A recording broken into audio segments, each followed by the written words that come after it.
Hey, welcome back to my channel. If you are new here, my name is Sarah Sperber and I am a realtor in the Northern Nevada market. On today's video, I'm going to be diving into all the data, everything you need to know about what is happening in our market. And of course, if you stay to the end, as always, I will give you my best advice for buyers and sellers and give you my predictions for what may be to come. So make sure you stay tuned for the whole video.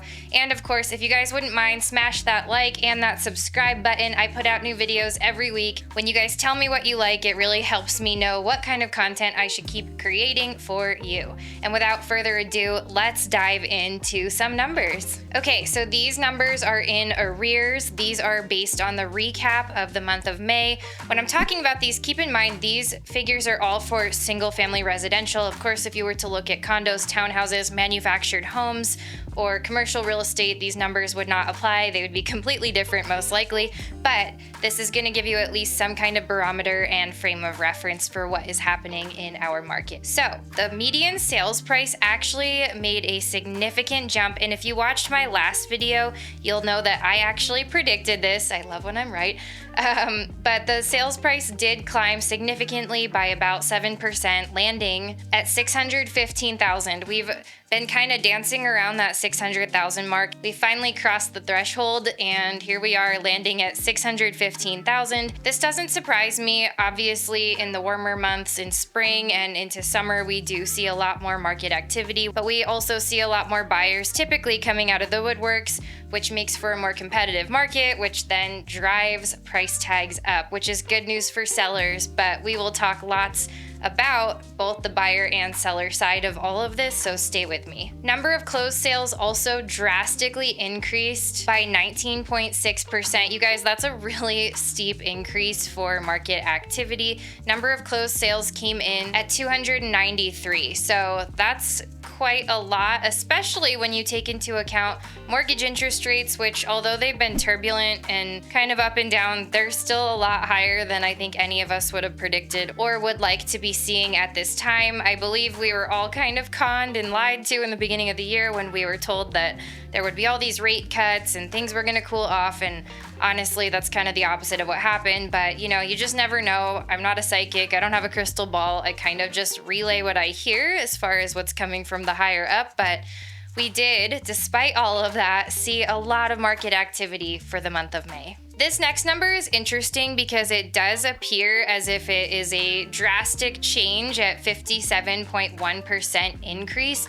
However, median days to contract only went from 8 days to 11 days, so that's really not that significant if you break it down by actual days. Still, 11 days is very short, and if you were selling your home and you got it under contract within 11 days, I'd say you're doing great, your listing agent's doing great, and you should be happy. We also need to keep in mind that this is still more than 15% lower than it was just a year ago. So the market is still really active, and I say that's a good sign. Percent of list price received. This number has yet to drastically change in probably the last 2 years. We're still coming in at 99.8%. So basically, if you're listing your home appropriately, you're more than likely going to get what you're asking for it. But the key is in just that. You want to make sure that you are listing it appropriately. More on that later, so keep watching. Median sold price per square foot barely increased, but increased nonetheless, landing at $341 per square foot.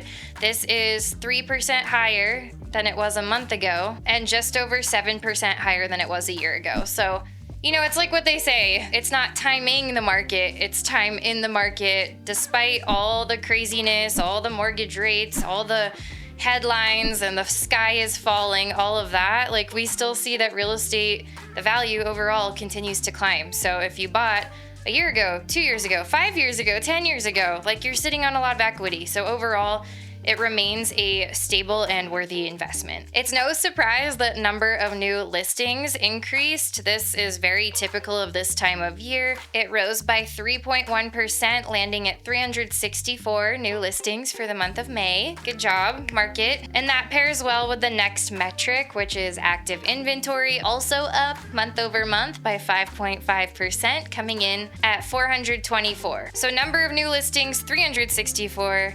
active inventory, 424. So that actually doesn't leave a whole lot of room to play. And what we're gonna see in the next figure is that the inventory that is on the market is getting snatched up with a quickness. But before we move on to that, I really wanted to note also the active inventory is down almost 19% year over year, which means we've really shifted back into a seller's market this past month. And that inventory scarcity that we are seeing is going to create a lot of competition on the buyer side, which is going to bode well for sellers, but we're gonna get into that soon, so stay with me. Okay, so month's supply of inventory took a pretty steep decrease, landing at 1.4 months. This is a near 12% decrease month over month, you guys. That's pretty significant. And it's a whopping 25% decrease year over year. So regardless of everything that's going on, we are still experiencing quite a scarcity issue in our market. And this has been the case for a while, but we're really seeing it, we're really feeling it. And so basically, if you're on the buy side of this, and I know a lot of you will be on both sides at once, because unless you're a first-time buyer or a last-time seller, most people have to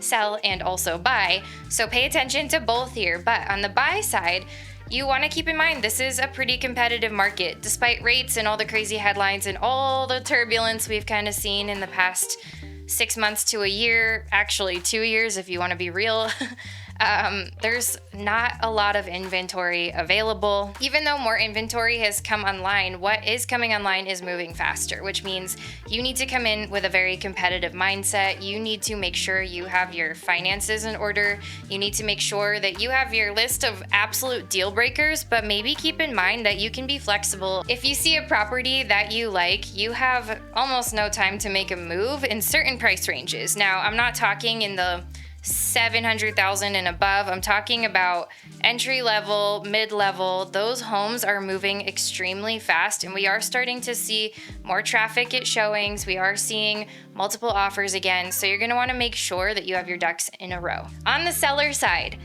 do not overprice your listing. Don't get overzealous, because yes, there's scarcity. Yes, we have an inventory crisis. However, that doesn't mean that you should just overprice your listing, because there are still properties, and I actually am preparing for a listing appointment this week, and I was just looking at some comps, and there are some listings that even being overpriced by like under $10,000 can really have a huge impact. As far as predictions go, I mean, I'm not a psychic. I am also a realtor. I'm not necessarily as skilled in financing and lending as a lender might be, but my personal prediction, and it is just that, is that we're not going to see rates cooling off probably for the summer. But with that, I do think we're going to continue to see more inventory. We're going to see more buyers who are frankly sick of waiting or have realized that there is a huge cost of waiting, and we're going to see a lot more competition. So if you're thinking about listing, now is a really great time. I would love to connect with you. And if you're thinking about buying, it's also a good time, but we just have to get all your ducks in a row, and I can help you with that as well. So if you guys have any questions, or if you are thinking about making a move, don't be shy. You can book a free call with me when it is convenient for you. There's a link to do that in the show notes below. We can hop on a call and just get your questions answered, put a plan in place, get your strategy dialed so that you can either win the highest and best offer, net the highest ROI, or we can get you the best deal on the buy side. Either way, I'm your girl, so reach out. And of course, if you haven't already, please make sure to hit that like and that subscribe button. I put out new videos every single week about the Northern Nevada lifestyle, the Reno Sparks housing market, and of course, all things to do with buying and selling real estate. Thank you guys so much for watching, and I will see you next week.